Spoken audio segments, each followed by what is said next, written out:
بسم اللہ الرحمن الرحیم۔ ایک دفعہ کا ذکر ہے، ایک گاؤں میں ایک شخص رہتا تھا۔ اس کا نام عبد الرحمن تھا۔ اس کے 3 بیٹے تھے۔ تینوں اپنے والد سے بہت محبت کرتے تھے۔ عبد الرحمن بھی اپنے بیٹوں سے بہت محبت کرتا تھا۔ ایک مرتبہ عبد الرحمن نے اپنے تینوں بیٹوں کو بلایا اور ان کو ایک ایک سیب دیا اور کہا کہ اس سیب کو ایسی جگہ جا کر کھاؤ جہاں تمہیں کوئی نہ دیکھ رہا ہو۔ جو ایسا کرنے میں کامیاب ہو گیا میں اسے انعام دوں گا۔ تینوں بیٹے والد کو اللہ حافظ کہہ کر اور ان سے دعائیں لے کر گھر سے نکلے۔ دوسرے دن عبد الرحمن نے پھر بیٹوں کو بلایا اور باری باری سب سے پوچھا۔ سب سے پہلے بڑے بیٹے عبداللہ سے پوچھا، کیا تم اس کو ایسی جگہ کھانے میں کامیاب ہوگے جہاں تمہیں کوئی نہ دیکھ رہا ہو؟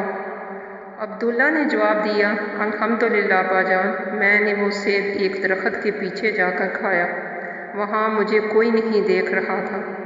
پھر عبد الرحمن نے اپنے دوسرے بیٹے سے پوچھا، یوسف تم بتاؤ تم نے کیا کیا؟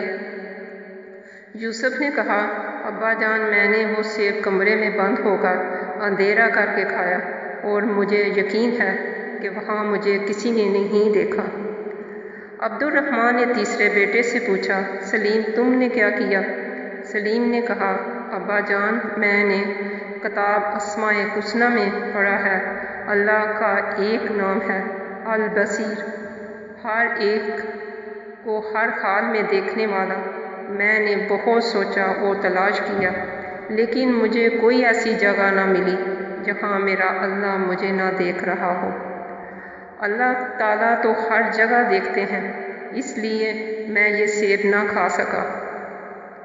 عبد الرحمن اپنے سب سے چھوٹے بیٹے کی عقل مندی پر بہت خوش ہوا اور اس کو انعام دیا۔ پھر عبد الرحمن نے اپنے بیٹوں سے کہا، میرے پیارے بیٹوں، بے شک اللہ ہم سب کو ہر وقت ہر جگہ دیکھتا ہے، ہماری باتوں کو سنتا ہے اور جو خیالات ہمارے دل میں آتے ہیں ان کو جانتا ہے۔ وہ علیم بذات الصدور ہے، یعنی دلوں کے چھپے ہوئے رازوں کو بھی جانتا ہے۔ اللہ کی نافرمانی سے ہر وقت بچو اور اللہ تعالیٰ کے سارے احکامات پر عمل کرو، جس پر اللہ تم سے راضی ہو جائے گا اور تمہیں دنیا میں راحت، سکون، اطمینان عطا کرے گا اور مرنے کے بعد ہمیشہ ہمیشہ کے لیے جنت میں داخل کرے گا، جہاں انسان جو چاہے گا وہ ہو جائے گا۔ انسان کے دل میں جو چاہت ہوگی وہ پوری ہو جائے گی۔ جنت میں ہم ایک پرندہ دیکھیں گے، اس کے کھانے کا جی چاہے گا تو فوراً بن کر پلیٹ میں آ جائے گا، پھر اس کی ہڈیوں پر اللہ دوبارہ گوشت اور پر لگا دے گا اور وہ اڑ جائے گا، تو وہاں جنت میں مزے ہی مزے ہیں۔ یا اللہ میں نہیں جانتی میرے پیاروں کو کیا کیا مشکلات ہیں، پر تو سب جانتا ہے۔ میں ان کی خاموشی اور تو ان کی آ بکا سنتا ہے۔ میں ہنستے دیکھتی ہوں اور تو ان کو روتے دیکھتا ہے۔ میں ان کو ظاہری دیکھ سکتی ہوں جبکہ تو ان کی روح تک سے واقف ہے۔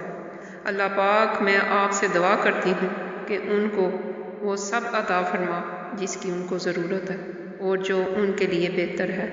ان کی مشکلوں، دکھوں، تکلیفوں اور پریشانیوں کو دور فرما اور ان کو زندگی میں خوشیاں اور کامیابی عطا فرما۔